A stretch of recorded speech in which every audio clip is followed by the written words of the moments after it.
Atenas, la super ciudad.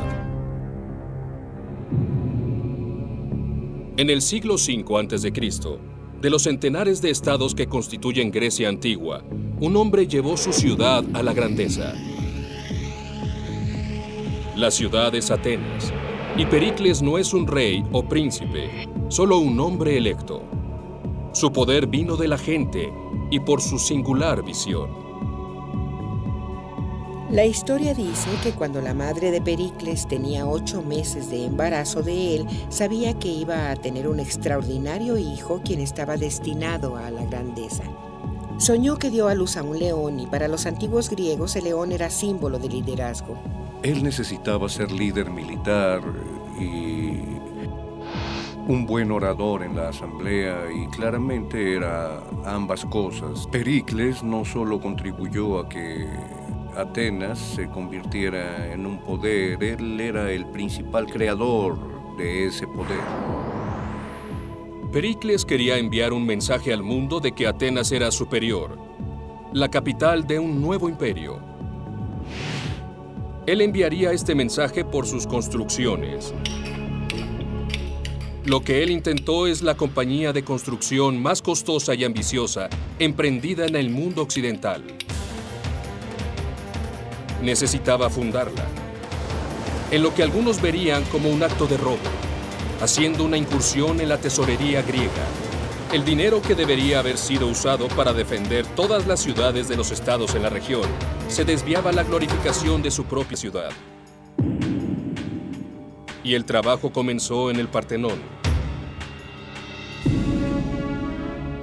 Construido para honrar a la diosa Atena, convirtiéndose en el edificio más imitado de la historia, una inspiración para ingenieros y arquitectos. Lo que tomaría 8 años para construirlo, costando el equivalente a $100 millones y usando 20.000 toneladas del más fino mármol. El Partenón indiscutiblemente es el edificio de mayor influencia en la historia del mundo. No podemos ir a ninguna ciudad de Norteamérica o Europa o del mundo sin encontrar una fachada del siglo XIX.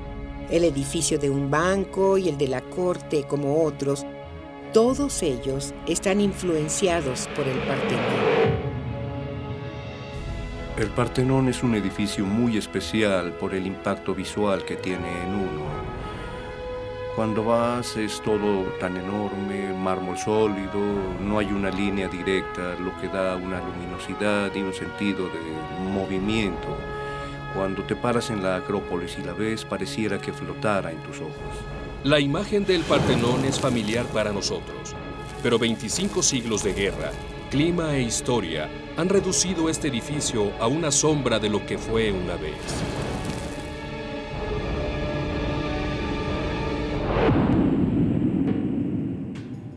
El ingeniero Ed McCann y el arquitecto Manolis Korres se han puesto a la tarea de descifrar exactamente cómo se construyó y cómo se veía en la era dorada de Atenas.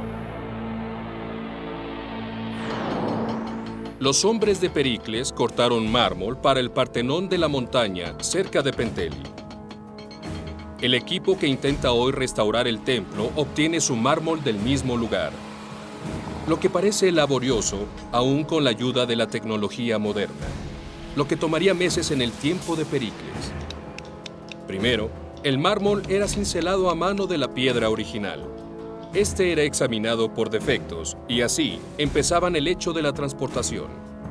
Era un viaje de 16 kilómetros y ellos trajeron 20.000 toneladas de bloques de mármol con solo un equipo de bueyes y rodillos, viajando todo este largo camino para llegar a la Acrópolis. Es un asombroso paso, lo que sería un asombroso desafío hoy. La parte más difícil del viaje era la parte final, subir el mármol en una cuesta de más de 90 metros de alto. Ed McCann descubrió la ingeniosa tecnología que los constructores utilizaron para levantarlos. Ellos tenían un hábil sistema para subir las rocas hasta la cima, y lo que ellos hicieron fue esto. Tenían carretas en un lado con las rocas en ellas, y en el otro tenían otra carreta con grandes rocas, y una soga rodeaba una gran rueda aquí. Ellos hicieron que los animales y la gente jalaran, y al hacerlo, elevaban las rocas a la cima. Podían descargar y subir sus caballos hasta aquí, ponían las rocas en ese lado y las volvían a bajar así. Esto es un conteo de balance. El tamaño del reto se convertía aún más impresionante cuando Ed y Manolis calcularon el peso del mármol. Cada bloque era inmenso. Así que tenían 8 grúas punteadas Sí. alrededor del Partenón y eran grúas de madera. Y Sí. levantaban estas piezas hasta la construcción y la pieza más grande pesaba cerca de 13 toneladas. Pero Sí, 8 piezas pesaban aproximadamente 13 toneladas. Las grúas eran inmensamente fuertes, capaces de levantar una columna de 13 toneladas. Eran también muy simples en su diseño. 2 vigas de madera conectadas por una pieza de hierro. Las sogas entraban en un bloque de la polea. 200 hombres fueron empleados en este sitio, pero alrededor de la ciudad había miles para apoyarlos: constructores, vaciadores, fundidores, cordeleros, transportistas. hace como 2500 años alguien puso sus manos aquí. Exacto. Aunque ha pasado mucho tiempo, aún están visibles gracias a la durabilidad del mármol. ¿Son estas las originales? Exacto, exacto. Una vez en su lugar, los más experimentados constructores tallaron el mármol. Ed McCann intentó entender cómo lo trabajaron intentándolo él mismo. La clave que fundamenta el trabajo con la piedra es trabajar en lo áspero. Comienza con cincelazos cortos en la roca, mientras que gradualmente se hacen más finos los cortes y eso se refleja en las herramientas que utilizaban. Así que la herramienta que usaban era como este pico doble. Es difícil levantarlo y es difícil alinearlo. He sido bien informado de que si eres bueno con esto, puedes mover hasta 200 kilos, lo que es el doble de lo que yo peso. Mientras trabajas en la piedra, necesitas hacerlo más fino y más fino. Tienes que usar herramientas más pequeñas, poniéndolas en la pieza, golpeando exactamente a milímetros, lo que sería más fácil de utilizar, y no creo estar muy equivocado. Pero, por supuesto, no avanzaría mucho. Me tomaría 2 semanas cincelar esto. Básicamente, reduciendo el mármol en polvo antes de mover 200 kilos. Una vez que las columnas y bases estaban terminadas, debían ponerse juntas. Estas fueron las piedras originales que fueron unidas, y esta huella es hierro. Esto debió estar por debajo. Así es, el clavo no está, pero puedes ver la base de la construcción original. Esta es la restauración moderna que se hace hoy. Exactamente unidas por el siguiente cuadro. Hoy, los daños por la polución significan que el Partenón necesita una extensiva restauración. Mientras Ed McCann busca pistas acerca de cómo se unieron originalmente las piedras en esos siglos, él obtiene acceso exclusivo al trabajo que se ha hecho hasta ahora. Esta es la restauración moderna que se hace hoy, y aunque es diferente de lo que hicieron en tiempos de Pericles, aún hay similitudes. Es decir, primeramente los tambores de las columnas son iguales y se levantan con este contenedor por una gran grúa metálica. En esos tiempos debió ser una de madera. Y podemos ver en el centro un pequeño metal como una barra unidora. Nosotros la hicimos de titanio.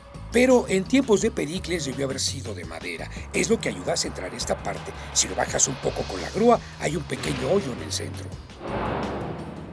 Cada pared, cada columna es evidencia del extraordinario talento. La piedra está perfectamente colocada y transparentemente unida. Si ves, es una de las uniones mejor preservadas en el Partenón, porque esta columna nunca fue dañada por ningún evento como bombardeos o terremotos. Pero aquí no entraría ni una hoja de papel. La estructura exterior requirió de 46 de estas columnas de 13 toneladas. El resultado fue un edificio de grandeza incomparable. Hoy es impresionante, pero mientras estaba de pie en tiempos de Pericles, debió haber quitado hasta el aliento. No solo el exterior, sino el interior, el cual hace mucho que desapareció. Nuestros investigadores ahora se concentrarán en ese interior e intentarán revelar cómo se veía cuando se construyó. Porque el Partenón una vez tuvo las estatuas más espectaculares de todos los tiempos.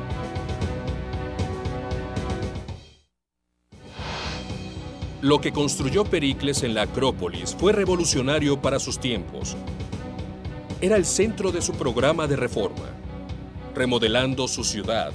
Este programa era sorprendentemente ambicioso y fue también un enorme éxito. Pericles cambió su mundo y ayudó a definir el nuestro. Pericles logró hacer su sueño realidad, el cual era construir todos esos hermosos templos en la Acrópolis y tener su nombre en nuestros labios 2500 años después.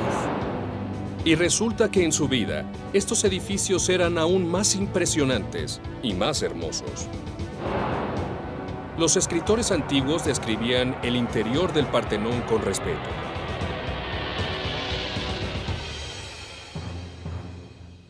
De lo que ellos hablaban ya no existe. En el año 1687, la armada veneciana bombardeó la ciudad de Atenas. El centro del templo fue destruido por una gran explosión. Ahora, Ed McCann y Manolis Corres buscan entre las ruinas para descifrar las pistas restantes. Ellos quieren comprender cómo se veía el Partenón cuando se construyó. Aquí es donde una bomba de cañón veneciano fracturó la columna, la golpeó, haciendo grietas y provocando un desprendimiento del mármol. Y estas se encuentran por todos lados. Aquí vemos una. Hemos notado que hay algunos vándalos griegos, porque eso es grafiti, ¿verdad? Sí, sí lo es. Es uno de los 230 grafitis en el Partenón. Muchos de ellos son de valor histórico, pertenecientes a gente que le agradece a Dios por haber sido salvados del mar después de que los viajeros regresan a Atenas. Si un navegante griego zarpa en un barco y tiene un exitoso viaje, viene de regreso al Partenón, sube hasta aquí y hace algún garabato diciendo muchas gracias, Dios. Sí, exacto, sí. Fantástico. Además del grafiti y los daños de bombardeos, encontraron otras marcas, trazos de pigmentos que sugieren que toda esta estructura alguna vez se veía radicalmente diferente. La pintura convencional de un templo griego es de limpias piedras blancas, pero parece que el Partenón estuvo cubierto de color. Así que el Partenón lo pintaron cuando fue nuevo. Sí, estuvo pintado. Era un principio en la arquitectura antigua, el cubrir los edificios con pintura, incluso también el mármol. Podemos ahora recrear cómo se veía. Brillantes columnas blancas fueron cubiertas con aguilones azules, rojo y oro. De hecho, ningún otro templo griego fue pintado tan audazmente como este. En adición a la pintura había asombrosas esculturas. Había 92 estatuas, una franja tallada en el mármol de casi 160 metros de largo. Y las esculturas que adornaban los aguilones eran colosales. Creo que el Partenón es remarcable porque si ves las esculturas, y aún hoy podemos verlas y ver que fueron hermosamente esculpidas en su alrededor y una vez puestas en el edificio, no se pudieron volver a ver. Es difícil explicarlo excepto por el orgullo del artista, el sentido en que estaban haciendo esto en honor a Dios y de hecho en honor a la ciudad, un orgullo de habilidad. Pericles intentaba que cualquiera que entrara al edificio fuera intimidado. Esto no es solo un lugar de adoración. Esto alojaba el tesoro del Estado y también el último símbolo de la ciudad. Una estatua enorme de la diosa patrona Atena. El ingeniero Ed McCann ha estado intentando identificar el lugar en donde la gran estatua estuvo parada. Y Manolis está un poco apenado de decirme en dónde estaba la estatua, porque es justo abajo de donde está la horrible grúa, en donde estaba Atena, en toda su gloria. ¿Atena es parte de la restauración? Es imposible porque fue destruida, completamente destruida, durante el fuego del tercer siglo después de Cristo. Los registros sugieren que la estatua era de 9 metros de alto. Estaba vestida de oro y marfil. Y por estar dentro del edificio, solo podría verse por los cercanos. Y cualquier espectador se sentiría empequeñecido. La estatua era virtualmente improcedente. Pericles puso una base que medía 1,50 m, así que cuando entrabas, todo lo que podías ver de ella sería sus pies, y entonces levantaba la mirada gradualmente más y más por otros 12 metros hasta llegar a su hermosa cara, su casco con caballos que saltan hacia Dios. La estatua de Atena en Atenas completamente alteró la historia de las estatuas en el mundo antiguo y también probablemente el de las estatuas cristianas. Y el diseño del exterior, con el tiempo, ha probado aún más influencia. A lo largo de los 2500 años desde que fue construido, ingenieros en todo el mundo intentan copiar el Partenón, pero ellos nunca lo mejoran. Ed McCann abrió sus secretos. Una de las historias más famosas acerca del Partenón es cómo está construido. Es rectangular. Cuando lo ves, de hecho, no hay ninguna línea recta. La gente que lo construyó hizo curvas gentiles para hacer un balance, un efecto óptico que cuando ves en línea recta desde la distancia no parecen tan rectas y todo es curvo, y para mostrarle lo que hicimos es tomar uno de los escalones principales en el Partenón, poniendo un cordón de esquina a esquina. Yo estoy a la mitad del Partenón y podemos ver que hay tal vez 10 o 13 centímetros de separación en el tope del escalón, lo que significa que el escalón está 10 centímetros más alto que en la esquina. Esto pasa en todo el Partenón.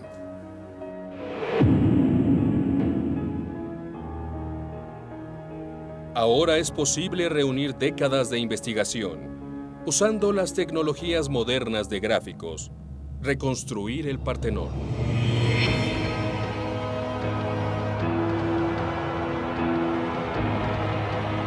Ocho columnas al frente, 8 atrás, una fila de 15 en cada lado. Viajando a través del templo, se pasa por un porche, en los 30.5 metros a lo largo del santuario de Atena, en la tesorería de atrás y saliendo a través de otro porche hecho con 6 columnas.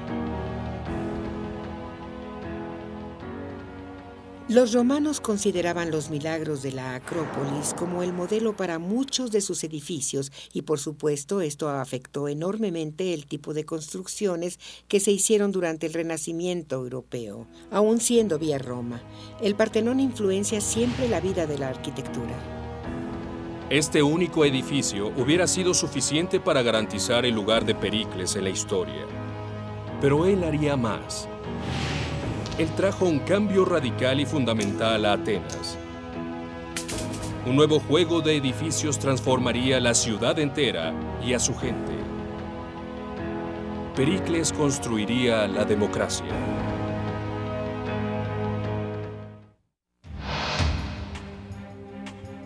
Alto en la Acrópolis. A lo largo del tiempo del gobierno de Pericles, el Partenón permaneció como testamento del nivel de Atenas. Es un superpoder. Atenas muestra su dominio sobre el resto del mundo griego, principalmente a través, yo creo, del programa de construcción de Pericles.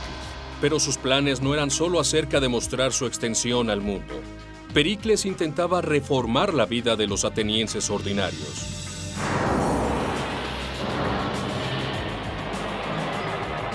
El enfoque de sus trabajos de construcción cambió desde los santuarios religiosos hasta debajo de la ciudad. Como la Atenas moderna, es un activo centro de comercio. En su corazón está Ágora. La Ágora era extremadamente importante. Era un mercado, un centro político, un centro social. Es básicamente el centro del pueblo en todos los aspectos. Hoy, la Ágora está en ruinas. Ha sido atacada en el pasado por invasores bárbaros y construida por propietarios privados. Está abandonada. Pero es posible recrear cómo se veía en el tiempo de Pericles, cuando estos 30 acres eran el centro de la civilización más avanzada de la Tierra. John Camp es una autoridad mundial en la construcción de la Ágora. Ha pasado más de 3 décadas tratando de armar cómo se veía. Sobre esta parcela había calles ocupadas, una colección de templos, un mercado y la primera casa del Senado. La Ágora en el tiempo de Pericles debió haber sido impresionante. Debió haber sido alineada de estoas, lo que son grandes largos edificios, en los cuales podrías resguardarte del sol o la lluvia dependiendo del clima, y estaban llenos de gente. Había otro templo construido aquí, muy diferente al Partenón, llamado el Epastión.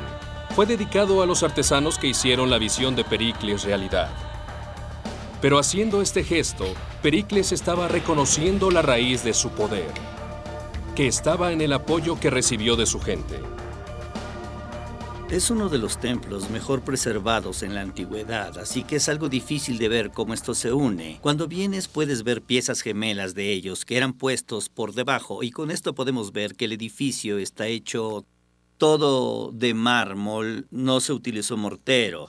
Las piezas individuales fueron puestas juntas con pijas de hierro, tales como las que ven aquí, y clavijas de hierro de las que pueden aún ver las piezas de hierro que llevaban para sujetarlas en su lugar, junto con el agujero de la palanca utilizada para poner el siguiente bloque en su lugar. Este es un bloque de escalera y todo lo anterior en esa dirección debió haber sido el segundo escalón, así que todas estas marcas habrían sido cubiertas. El Epastión estaba de pie a las orillas del Ágora, pero en su centro estaba la Cámara de Concilio. Para construirlo, los obreros nivelaron el terreno, creando terrazas artificiales y las construyeron en la piedra. Las técnicas de construcción que usaron fueron intentadas y probadas, pero lo que sucedió dentro del edificio fue revolucionario. Este edificio fue el lugar de nacimiento de la democracia. Estas paredes son los restos de la Cámara de Concilio en aproximadamente el año 500 a.C. Era un edificio muy simple, con paredes de ladrillo de barro, una fachada de columnas hacia el sur y muchos asientos de madera para que se sentara el concilio. Una antecámara rectangular llevaba a la sala principal. A su centro, un techo de madera soportado por 5 columnas. 500 atenienses eran asignados cada año, no electos, solo escogidos al azar para servir al Senado. La forma de democracia que usaban era muy simple. El cónsul presentaría a la gente con problemas para discusión, litigio, impuestos, o si irían a la guerra. Entonces la decisión actual era hecha por la gente. Ellos lanzaban sus votos arrojando un guijarro en un jarro de terracota.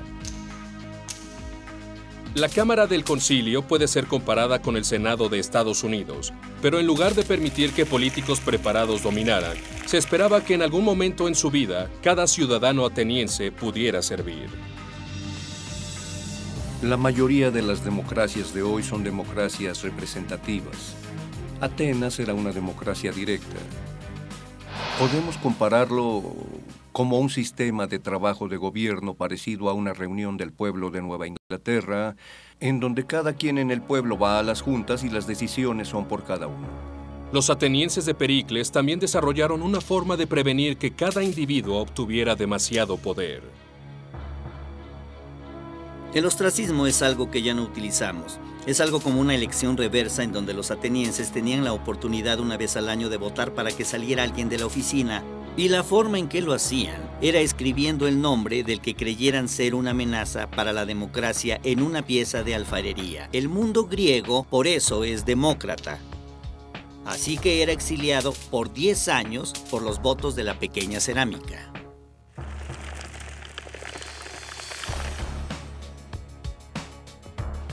Un día un político podría ser enormemente popular con la gente. El siguiente recurso podría ser terrible, y él podría desaparecer del país por 10 años. Es fuerte el notar que es un castigo que Pericles nunca enfrentó, a pesar de su dominio político en Atenas por más de 3 décadas. Su poder vino del apoyo de la gente. Y las casas pobres de particulares estaban cerca, justo junto al gran edificio y los templos del Estado. Estos son los restos de una verdadera casa típica ateniense, con estas paredes desde aquí yendo en esa dirección. Esa área abierta era el patio. Son muy simples, son muy modestas. Las paredes de estas casas fueron hechas de ladrillo de barro o piedras del campo, reforzadas con madera alineada con arcilla. Una vez terminadas, las paredes eran pintadas en blanco, negro, amarillo y rojo. Los pisos eran hechos de simple arcilla aplanada, de hecho con un modelo de mosaico. Las casas eran construidas para estar de frente a un patio central y cada ciudadano se esperaba que conectara su propia casa al suministro de agua de la ciudad.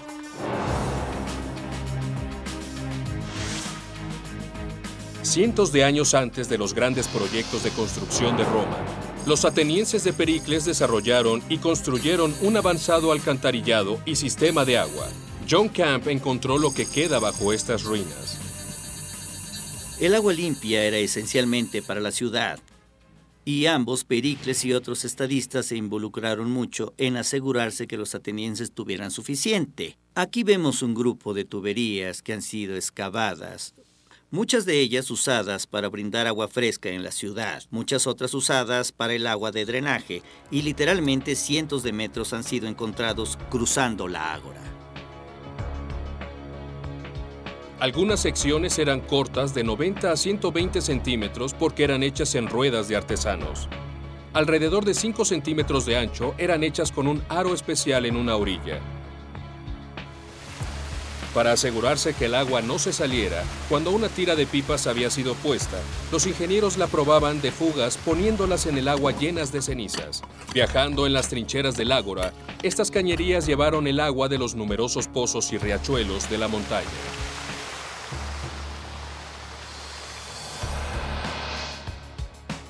Poniendo todos estos elementos juntos, los templos, las casas, el mercado, los edificios cívicos y este innovador sistema sanitario, podemos ver a Atenas como una ciudad modelo. Bajo Pericles, esto creció. El reto está en mantener este éxito. Conforme Atenas creció en riqueza y poder, esto mostró los celos de sus vecinos. Pericles tenía que prepararse para el día en que la ciudad fuera atacada.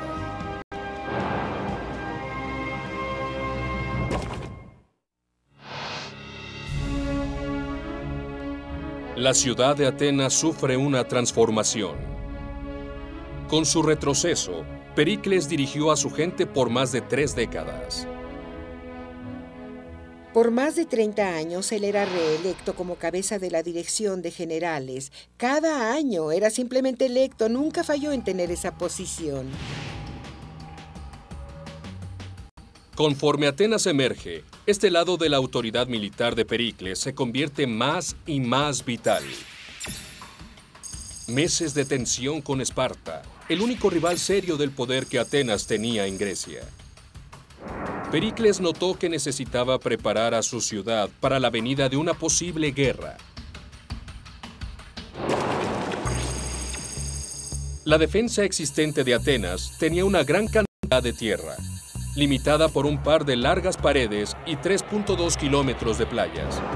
Quedaba claro que, si los espartanos atacaran, esto sería una línea demasiado grande para defender.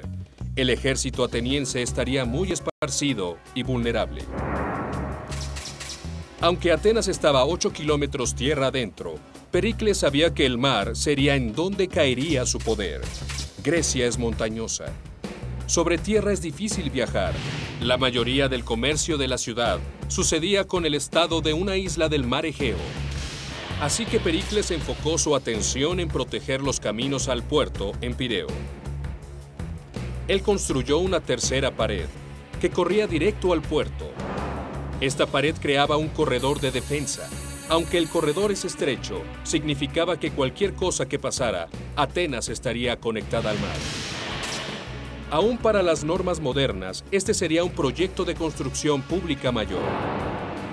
Como la autopista, la construcción de la pared forzó su camino a través de casas particulares y granjas.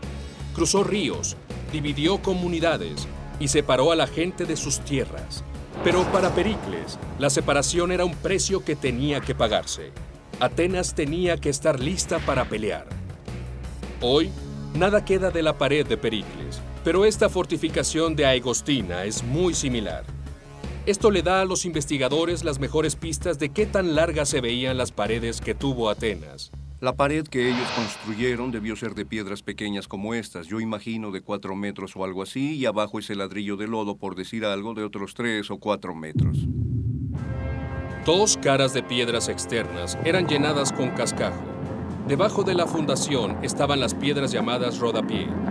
Encima de eso había ladrillos de lodo. La pared era aproximadamente de 4 metros de ancho por 9 metros de alto. Tenía más de 13 kilómetros de largo. La intención de Pericles era que no obtuvieran una brecha.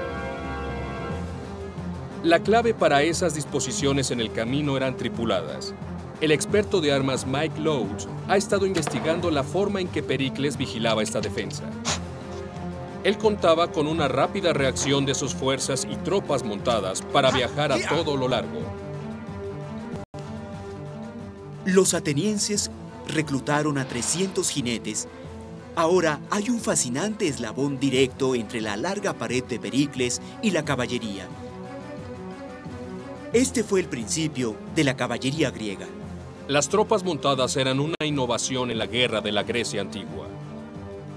La caballería podría patrullar a lo largo de las paredes. La caballería podría salir de las compuertas en el momento que se dieran cuenta que estaba en problemas. Y la caballería podría patrullar el campo para proteger la estructura de la agricultura. Las compuertas estaban localizadas en intervalos regulares a lo largo de la pared. Altas torres y rampas ofrecían otro nivel de seguridad. La policía ateniense y vigilantes eran reclutados de los arqueros de Escitia. Los escitios eran gente del norte del Mar Negro y tenían este maravilloso y fuerte poder de hacer curva los arcos de hueso y nervios. Ellos tenían un rango de alrededor de 250 a 300 yardas.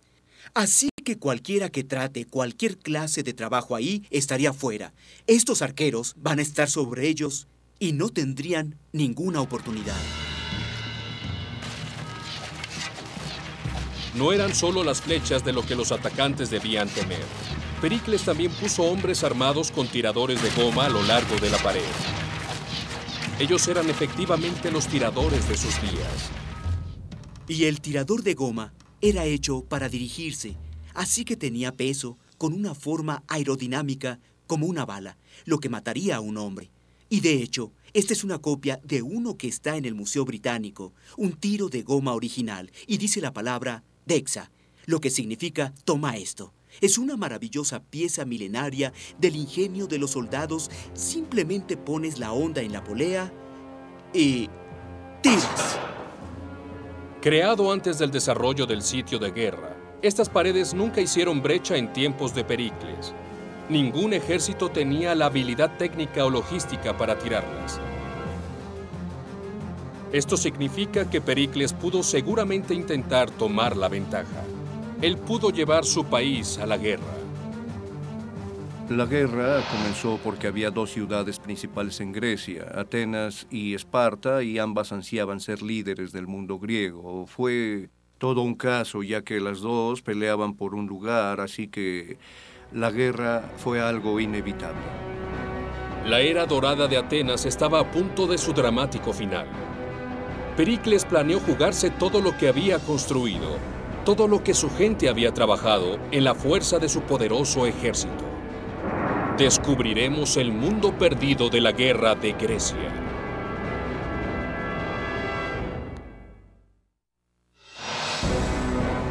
...431 años antes de Cristo. Como Pericles lo predijo, las fuerzas de Esparta invadieron territorio ateniense. Y la respuesta de Pericles fue de una manera que asombró a su propia gente. Habiendo reforzado las fortificaciones de la ciudad, él puso ahora toda su fe en ellas. Le ordenó a la gente del campo abandonar sus casas y refugiarse detrás de las paredes de Atenas. Muchos vieron esto como una cobardía. Y así los atenienses vieron cómo 70,000 espartanos alborotaban y destruían. Las razones de Pericles eran que el ejército de Esparta era muy fuerte. Si peleaban con ellos en tierra sería una derrota. En lugar de eso, él llevaría la batalla al mar, pasando tropas a través del estrecho y protegido corredor que rodeaba Atenas hasta el puerto de Pireo.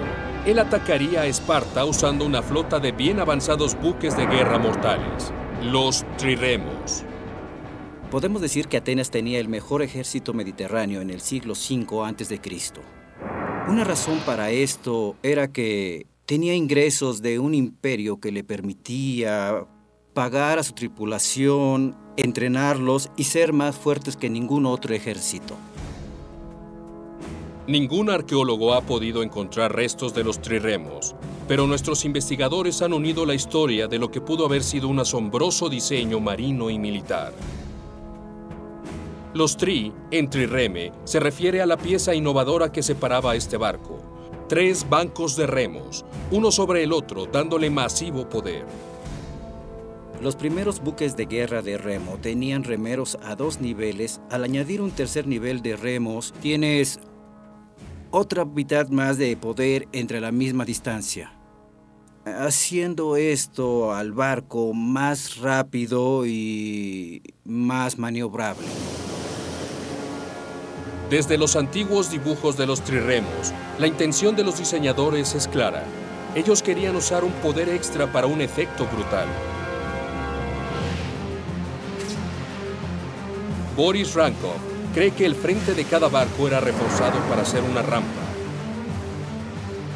La rampa era esencialmente una proyección de la inclinación del barco, el envainamiento en bronce con bordes cortantes, y esto era usado para atravesar entre otros barcos y hacer hoyos en sus cascos. Así que los triremos eran básicamente un misil guiado. La idea era penetrar el casco de todo barco enemigo, causando gran daño, y después moverse. El éxito dependía en la habilidad de la persona al timón para trabajar efectivamente. La rampa tenía que golpear a una velocidad de 10 nudos. Y si era muy rápido o mucho antes, los vulnerables lados de los triremos estarían expuestos. Boris Rankov cree que los barcos debieron haberse construido de una madera extremadamente ligera. Ellos probablemente pudieron manejar algo entre los 9 y 10 nudos. Un barco de 50 toneladas con 200 hombres a bordo viajando cerca de 10 nudos es realmente impresionante. Solo investigando los restos de antiguos botes cazas, pudieron los investigadores estimar el tamaño de los triremos. Ellos pudieron ser tan largos como 37 metros de largo. La reconstrucción de Boris dejó claro que el despliegue requería una cantidad masiva de músculos. 170 hombres en 3 filas, cada hombre manejando un remo de 4 metros de largo. La flota de Pericles era inmensa. Los recuentos del principio de la guerra con Esparta sugieren que tenía 300 barcos a su disposición, con alrededor de 200 marineros por barco. Eso es un ejército de 60.000 hombres. Y había otras personas a bordo de cada barco. Cada uno también transportaba soldados llamados óplita, desembarcando en estratégicos puntos en el interior del territorio de Esparta. Ellos podían hacer rápidamente daños a su enemigo y salir navegando. El experto de armas Mike Lowe's revela el tipo de tácticas que los óplita usaban en batalla. Ellos tenían inmensas falanges de hoplitas, la infantería, con una lanza y un escudo que cargaba cada uno. Encontrándose con un enemigo explosivo, empujando y aventando y pinchando y apuñalando sus lanzas profundamente en las líneas enemigas. Era una guerra de roce. Imaginen que atrás de Richard hay 600 hoplitas, de 8 a 12 líneas de ellos. Ahora, las primeras 2 o 3 líneas podrán alcanzar con sus lanzas las líneas enemigas. Pero atrás de esos hombres hay músculos y peso. Con estas altamente hábiles tropas y el poder de los triremos atrás de ellos, Pareciera que Pericles tiene los medios para arrebatar la victoria sobre los espartanos, pero la victoria no llegó. Los espartanos invadieron y atacaron la pared de Atenas 5 veces en 10 años. Cada vez ellos eran forzados a retroceder, pero seguían regresando. Gradualmente los atenienses fueron vencidos. Y entonces la gente de Pericles estuvo bajo ataque en una forma en la que nunca hubieran imaginado. Porque sus barcos, sus grandes fuerzas, regresaban de puertos extranjeros trayendo enfermedades. Miles de personas estaban encimadas atrás de las paredes. Y en estas duras condiciones, una inadvertida plaga causó estragos. 1/4 de la población murió. Los atenienses por primera vez en 50 años perdieron la fe. El número de ellos que moría parecía ser enorme. El sufrimiento físico que pasaban, la gente no moría por una semana o 10 días. Pedazos de sus cuerpos se pudrían y se caían. Ellos tosían demasiado, comenzaron a tener ese horrible salpullido. Y había probablemente un espantoso olor de putrefacción de los cadáveres encima del olor de la falta de agua. Lo que sucedía debido a que mucha gente fue arrojada entre las grandes paredes y el alcantarillado. Pericles no escapó. El hombre quien había construido el Partenón, alimentado la democracia durante su crecimiento, fortificado su ciudad y llevándola por décadas con visión y atrevimiento, estaba tan vulnerable como todos los demás. Él murió. Nadie ha podido poner un nombre a la enfermedad que causó tanta destrucción. Pero recientes hallazgos sugieren que toda esta gente probablemente murió de tifoidea. La tifoidea puede ser una enfermedad muy fuerte. Puede causar temperaturas, puede quedar inconsciente, delirante, puede tener perforaciones en el intestino, sangrado incontrolable de los intestinos. Cuando Pericles murió en la plaga, dejó un enorme hueco en la vida política de los atenienses. Esto dejó una aspiradora poderosa que absorbió todo lo que la gente que quedó no pudo llenar. Atenas estaba física y psicológicamente golpeada. Finalmente, en el año 404 a.C., después de viciosas batallas internas y una serie de desastres militares, la ciudad era forzada a rendirse ante los espartanos. Aunque las defensas que Pericles construyó nunca fueron superadas, su ciudad estaba humillada por su feroz enemigo. Lo que tomó 30 años en construirlo, en una generación se cayó por la guerra y la enfermedad. Y aún así, esto no disminuye lo que Pericles logró. La ciudad que él construyó dejó una huella para la civilización occidental. Su influencia aún puede sentirse. Su legado no disminuye.